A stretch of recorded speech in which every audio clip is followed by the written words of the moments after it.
Well, hi folks, here we are, Coffee and Revelation, and we're into chapter 9, which is an amazing chapter.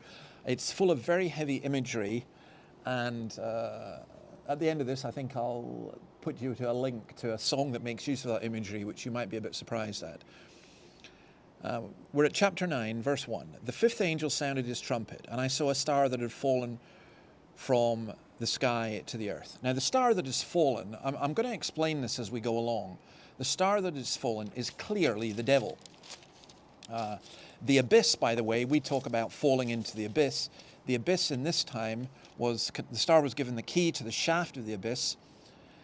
The abyss was the place of the dead and the demonic. When he opened the abyss, smoke rose from it like the smoke from a gigantic furnace. The sun and sky were darkened by the smoke from the abyss.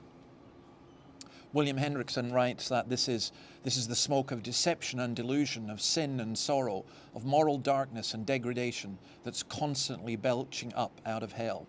And by the way, Hendrickson's commentary on Revelation is also absolutely superb.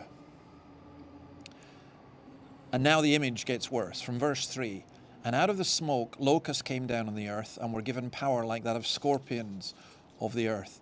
They were told not to harm the grass of the earth or any plant or tree, but only those people who did not have the seal of God on their foreheads.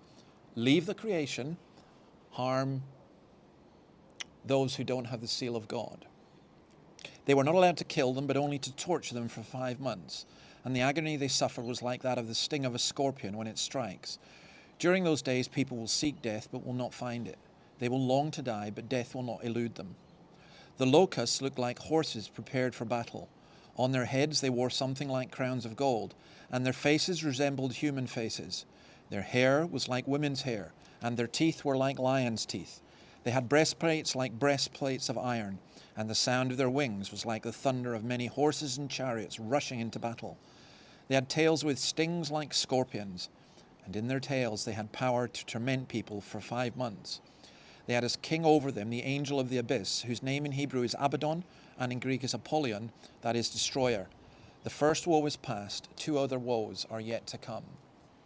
Now this imagery is just extraordinary.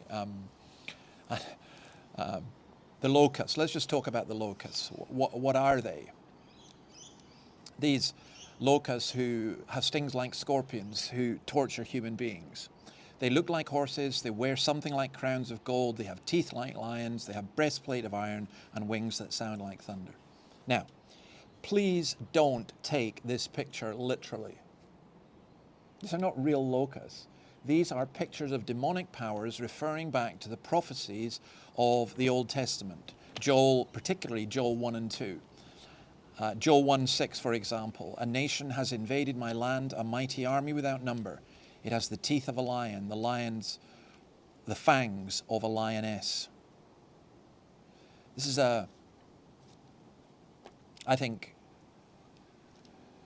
John takes this image, this vision, and it's magnified. 2 times we're told that plagues of fire, smoke, and sulfur come out of the mouths of these horses. Now, this is all about the false teaching that originates with them. John is using apocalyptic language to describe what we don't see as terrifying, but it is absolutely terrifying. This is, I think it's Guthrie who says that this is how false teaching looks from the perception of heaven.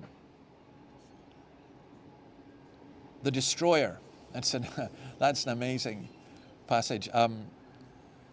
Revelation, by the way, and all this imagery has been a favorite source for heavy metal bands. I'm going to put a link to a band, and I do have to tell you this story. It's an amazing story. I went to a wedding in Sweden where I sat beside a long-haired Swedish man who called himself Pilgrim, lived in the woods, was training to be a Reformed Episcopal priest. Honestly, I'm not making this up. Didn't believe in using electricity, and yet was the lead singer in a Christian black metal band called Crimson Moonlight. That was one of the most fascinating conversations I've ever had. And by the way, he was an absolutely superb guy. he introduced me to this dark, bizarre, and wonderful world of black metal, where the symbols of Revelation are common currency, but where he, as a Christian, was seeking to be a witness. I'll put a link to one of their songs. I mean, John here is not painting a picture here or providing covers for albums. He's making a very bold and spiritual statement, and a political statement. Apollyon also refers to Apollo. The cult of Apollo used the symbol of the locust. The emperors Caligula, Nero, and Domitian considered themselves to be incarnations of Apollo. John is effectively saying that the Roman Empire is ruled by the forces of hell. That is so powerful.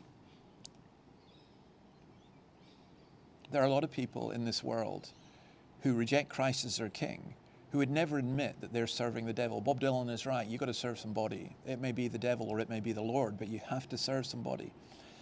But people think they're in charge of their own destinies. They think they're in charge of their own lives. But John sees from the perspective of heaven that all those who are not sealed, who refuse Jesus Christ, they have a king who only wants to destroy them. You have a king, Jesus, who wants to give life and save, or you have a king, Apollyon, Abaddon, the devil, who wants to destroy everything, to destroy your family, to destroy your happiness, to destroy your life, to destroy your future, to destroy your relationship with God.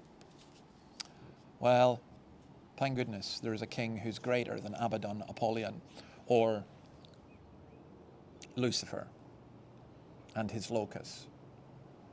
Thank goodness the devil is a defeated foe. See you tomorrow. Bye.